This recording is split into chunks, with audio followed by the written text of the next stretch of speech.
Please గట్టిగా clap చేయాలి. Come on everyone.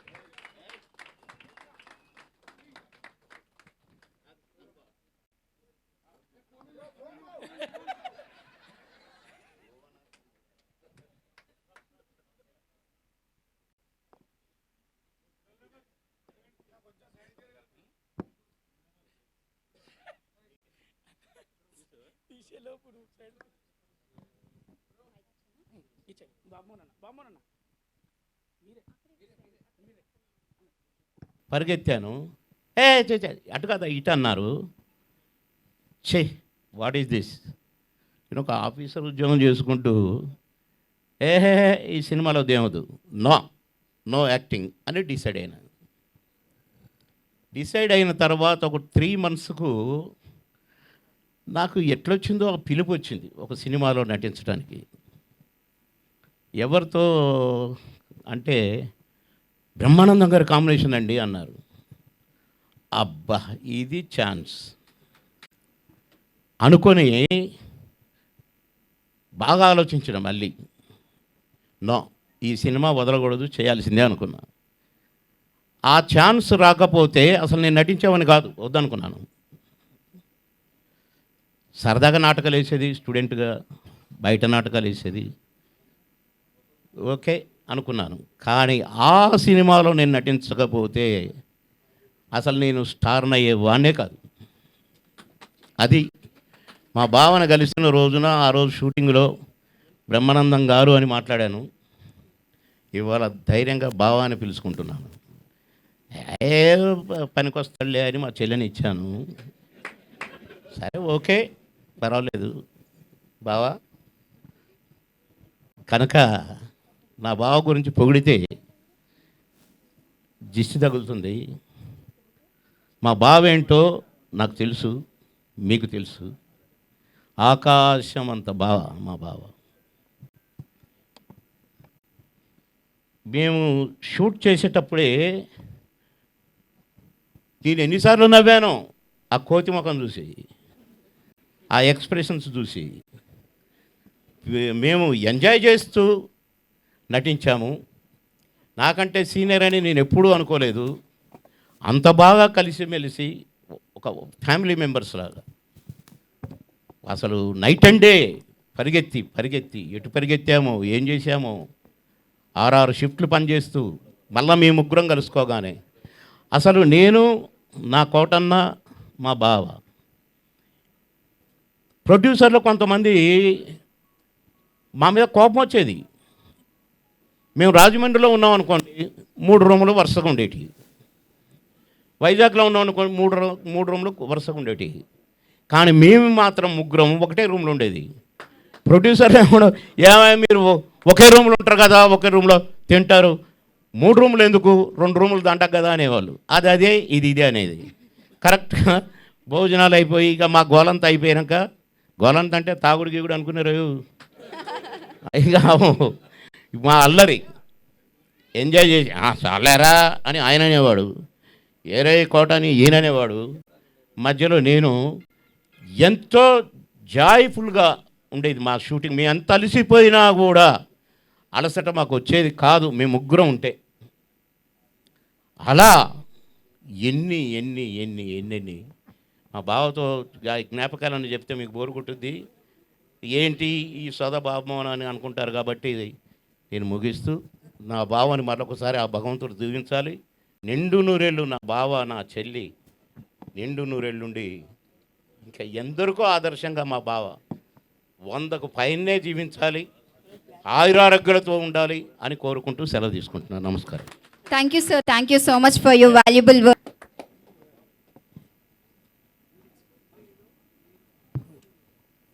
Yes, so ఇక్కడికి ఆల్రెడీ విచ్చేసినటువంటి భరత్ చౌదరి గారికి, అలానే అట్లూరి నారాయణరావు గారికి సాదరంగా ఆహ్వానం తెలియజేస్తున్నామండి. ఎస్, సో నెక్స్ట్ బ్రహ్మానందం గారి గురించి మాట్లాడడానికి బిత్తిరి శెట్టి గారిని రావాల్సిందిగా కోరుతున్నాము. నమస్కారం సార్ అందరికీ, వేదిక మీద ఉన్న పెద్దలందరికీ, మా పాత్రికేయ మిత్రులందరికీ. బ్రహ్మానందం గారి పుట్టినరోజు సందర్భంగా ఏదన్నా కానుక ఇచ్చేటంత గొప్పోలం కాదు, ఆయన కాళ్ళకు దండం తప్ప. గురుగారు, వేదిక మీద చాలామంది కింగ్స్ ఉన్నారు. రఘు రామకృష్ణరాజు, రఘు రామ కృష్ణ, ఎన్ని పేర్లు సార్, అంత రైమింగ్. అక్కడి నుంచి మొదలు పెడితే బుచ్చిక్కు బుచ్చిక్ అన్నయ్య, అసలు మీ టైమింగు మేము ఒక్క 5 పైసల వంతు కూడా తీసుకోలేకపోయినాం. ఎల్బి శ్రీరామ్ గారు అసలు ఆయన కామెడీ ఎత్తుకొని పోతుంటే ఆ కామెడీ అసలు మీ కాంబినేషన్ సార్.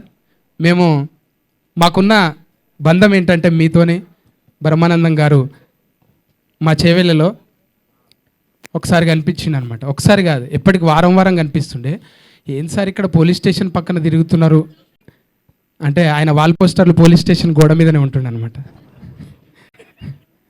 ఇప్పుడంటే సోషల్ మీడియాలో ట్రైలర్ చూసిపోతున్నాం, అప్పుడు వాల్ పోస్టర్లు చూసే పోతుండే. అక్కడ సార్ బొమ్మ ఉంటేనే, సార్ ఫోటో ఉంటేనే టాకీసులు ఉంటుంటాం మేము. ఏం లేకున్నా సరే సార్ బొమ్మ ఒకటి కనిపిస్తే అమ్మ నవ్వుకోవచ్చు అని పోతుండే. సార్ మిమ్మల్ని బదలాం చేసిన 2-3 సార్లు నేను మా ఇంట్లో. మా పెళ్ళం అంటుండే, ఏం పోతావు సినిమాల్లో, మనమేమో వ్యవసాయ కుటుంబం, నువ్వు పోయి గంటల చేరితే ఇప్పటికే పిల్లలు అయ్యారు, 3 పిల్లలు, 1/4 డజన్ మంది పిల్లల్ని పెట్టుకొని చేను పని ఇడిచిపెట్టి నువ్వు సినిమాల్లో పోతాంటే, ఏదన్నా ఒక రోజు నాకు వస్తుంది అయల్లా బ్రహ్మానందం సార్ బయట వస్తే జనాలు ఫోటోలు దిగుతారు కదా, అట్లే నన్ను కూడా ఎగబడి దిగుతారే అని బదలాం చేసిన సార్. నిజంగా మీ అందరి ఆశీర్వాదం వల్ల ఫోటోలు అయితే దిగుతున్నారు. అయితే అసొంటి సార్ను మా ఇంటికి ఇన్వైట్ చేయాలనుకున్నా. ఒక ఇల్లు కొనుక్కున్న సార్ మీరు రావాలి అని అడిగేటంత ధైర్యం లేదు. మళ్ళా రచరవి నాలాంటి పిచ్చి రవులు చాలామంది ఉండొచ్చు, కానీ అడిగిన తమ్ముడు రచరవిని, తమ్మి వస్తాడా అంటే, ఎందుకు డార్లింగ్ నేను తోలుకొస్తా నీకు అన్నాడు గట్టిగా. నిజంగానే వట్టిగా నేను ఇగో ఏం లేదు సార్ నువ్వు కాళ్ళకు దండం పెట్టా అన్నాడు. అమ్మాయి రెమ్యునరేషన్ తీసుకునేటోళ్ళు కూడా కాళ్ళకు దండం అంటే ఇంత పవర్ ఉంటుందా? మరి వంగితే చాలు, తగ్గేదే లేదా కదా. తగ్గుంటే ఎన్నో పనులు అవుతాయి. నిజంగానే తగ్గేదేలే అంటే అల్లు అర్జున్ కుదిరింది, నాకు కుదరదు కదా, తగ్గాలి. పెయ్యి కూడా తగ్గించిన, అందుకే మళ్ళా పాదాభివందనాలు సార్. అంటే తగ్గి ఉంటే పోయేదేమన్నది. ఏ కమెడియన్ అయినా ఎవరైనా సరే సినిమా నటులు బ్యాలెన్స్ తప్పుతుంటారు. ఎవడో ఒకడు కులపోడు వస్తాడు, అన్నా నీ వెనక ఎంతమంది తెలుసా, నువ్వు రా అన్న మా దాంట్లో నువ్వు తోపన్నా అంటే పోయి అరే కొడుకుల్లారా అంటాం మా ఇంత.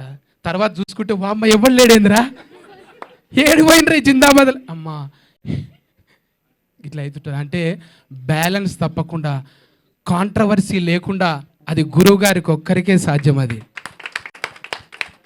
ఎంతమంది ఎన్నిసార్లు ఇన్ఫ్లుయెన్స్ చేసినా కూడా అవునా అని ఒకరికి ఇప్పుడైతే నెక్స్ట్ ఎవర్రా అని అంటే సరే వస్తాం సార్ మేము అంటే అంత బ్యాలెన్స్ చేయగలిగిన ఒకే ఒక్కడు ఆ బ్రహ్మయ్య. మీకే కుదిరిందయ్యా అది. ఇంకా చాలా చెప్పాలని సార్ మీ గురించి, చాలా చెప్పాలని ఉన్నది. ఎవరింట్లో కూడా ఆయన వచ్చుడే ఎక్కువ. అంటే మా ఇంట్లో 4 పోలేలు తిన్నాడు. పోలేలు అంటే తెలుసా బచ్చాలు? అరే ఏమున్నాయి రా సత్తిగా అంటే నాకు చూడాలిగా ఉన్న 4 గంటకే లేచి ఇలవడ్డాయి. మా పోరలు నీకు అంత క్లోజా అంటే ఏమనుకున్నావురా అంటే మేవాడా అని అంటుంటే వాళ్ళు బ్రహ్మానందం సార్ మనకు తెలుసు, మా ఇంట్లోకి వచ్చిండు. అబ్బా ఇక ఏ చుట్టాలు అందరి చుట్టాలను మర్చిపోయి సార్ చుట్టే తిరుగుతున్నాడు. నేను దించొస్తా పోరలు. అరే నీ కొడుకులు ఇంత పొడవైన రారా అంటే మరిగా సార్ బ్లెస్సింగ్ సార్. నిజంగా మా తప్పటడుగుల్ని సరి చేసుకోవడానికి మీరు ఒక సూత్రం సార్, మీరు ఒక సూత్రం. అది ఎంత పథ్యం ఉండాలంటే ఎల్లేదన్న కనవడంగానే లబలబలబ ఉరుకుడు అవుతున్నది. సార్ను చూసి నేర్చుకోవాలి. మాకు ఒక సూత్రాలు చెప్పారు సార్ మీరు, భగవంతుణ్ణి కిచెన్ లెవెల్కి తీసుకురాకుండే అని. ఎంత గొప్ప మాట సార్ అది.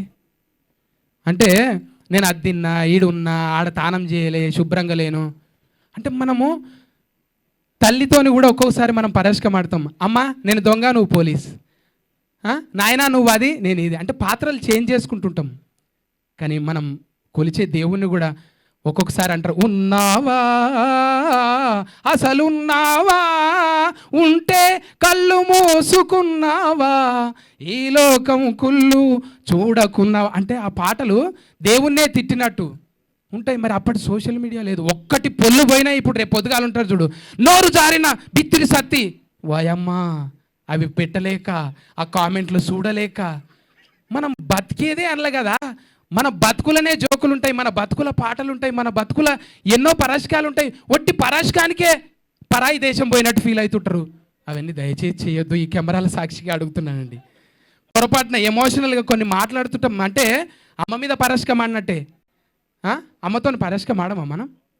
ఒక్కొక్కసారి అట్లనే మనం ఉండే జీవితాన్ని ఒక్కొక్కసారి కామెడీ చేయాలనుకొని, అందుకే ఆయన చాలా తెలివిగా ఎవరిని బాడీ షేమింగ్ ఉండదు, ఆయనకు ఆయనే చేసుకుంటాడు.